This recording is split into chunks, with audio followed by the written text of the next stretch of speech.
মওলা হুসেন 40 দিন হয়ে গেছে, বর্ষায় গাথা আছে মওলা হুসেনের সর মোবারক।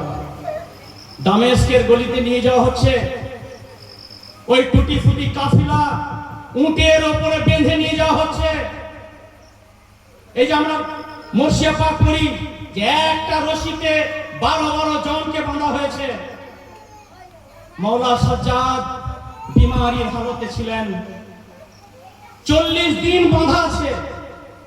মওলা সাজ্জাদ নিজের গর্দনকে উপর দিয়ে তুলতে পারছেন না, মাথা নিচু করে আছেন, কথা বলার মতো ক্ষমতা নেই মওলা সাজ্জাদের।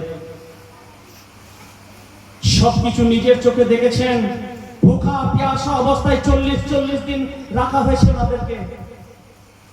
দামেস্কের গলিতে যখন যাচ্ছে, এক জালিম কেউ পানি ছিটাচ্ছে, কেউ পাথর মারছে, এক জালিম গরম কয়লা নিয়ে মওলা সাজ্জাদের উপরে ছড়িয়ে দিয়েছে। একটা জ্বলন্ত কয়লা ইমাম সাজ্জাদ আলাইহিস সালামের পিঠে পড়েছে। জ্বলন্ত কয়লা পুড়তে পুড়তে নিচের দিকে চলে যাচ্ছে। মওলা সাজ্জাদের ক্ষমতা নেই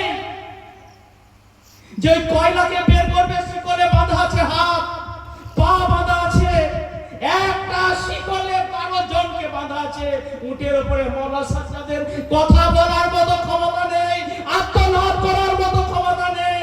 যখন মওলা হুসেন 40 দিন পর ওই সর মোবারক বর্ষায় গাথা যখন দেখছেন আমার সাজ্জাদের পিঠে গরম কয়লা পড়েছে, আমার মওলা 40 দিন পর দামেস্কের গলিতে কুরআন পাকের তিলাওয়াত করছেন।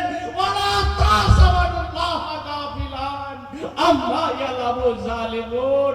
এ জালিম, আর কত জুলুম তোমরা করবে আমার ওলাদের উপরে? তোমরা কি জানো না আল্লাহ তোমাদের সব জুলুমের খবর রাখে?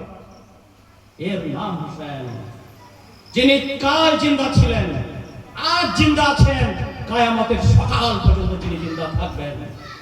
আমরা ও হুসেনের গোলামি করি, আমরা ও মওলা হুসেনের গোলামি করি, যার সম্বন্ধে আল্লাহ রাসূল বললেন যে হুসেন ইবনে ওয়ালা মিনাল হুসেন, আমি হুসেন হইতে, হুসেন আমার হইতে আমি দ্বীন বানিয়েছি, আমি কলমা এনে দিয়েছি, আমি নামাজ এনে দিয়েছি, আমি রোজা এনে দিয়েছি, আমি তোমাদেরকে শরীয়ত এনে দিয়েছি, আমি কোরআন এনে দিয়েছি। আর এর হিফাজতকারী আমার হুসেন, দ্বীন বানানে ওয়ালা ই আল্লাহ রাসূল। ওনার জন্য আমরা মিলাদুন নবী মানাই, গলিতে গলিতে আমরা ঘুরে বেড়াই। আসসালাতু আসসালামু আলাইকা ইয়া রাসূলুল্লাহ, আসসালাতু আসসালামু আলাইকা ইয়া হাবিবাল্লাহ, আসসালাতু আসসালামু আলাইকা ইয়া নূরু মিন নূরিল্লাহ। পুরো গলি গলি আমরা ঘুরে বেড়াই। তাহলে দ্বীন বানানে ওয়ালা রাসূলের জন্য যদি মিলাদুন নবী বানাতে পারো, তো দ্বীন বাঁচানে ওয়ালা, কোরআন বাঁচানে ওয়ালা, আযান বাঁচানে ওয়ালা, নামাজ বাঁচানে ওয়ালা হুসেনের জন্য কেন মাতম হবে না?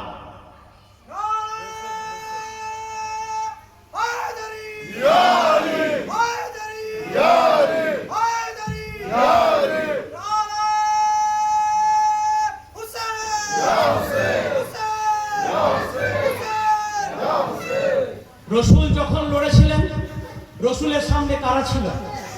ইহুদি নাসারা। রসুল পাক সাল্লাল্লাহু তাআলা সাল্লাম যখনই যুদ্ধ করেছেন, সামনে ইহুদি নাসারা। কিন্তু আমার মওলা হুসেন যখন দস্তে কারবালায় গেলেন, 60,000 দাঁড়িয়ে আছে, যারা জানতো কোরআন,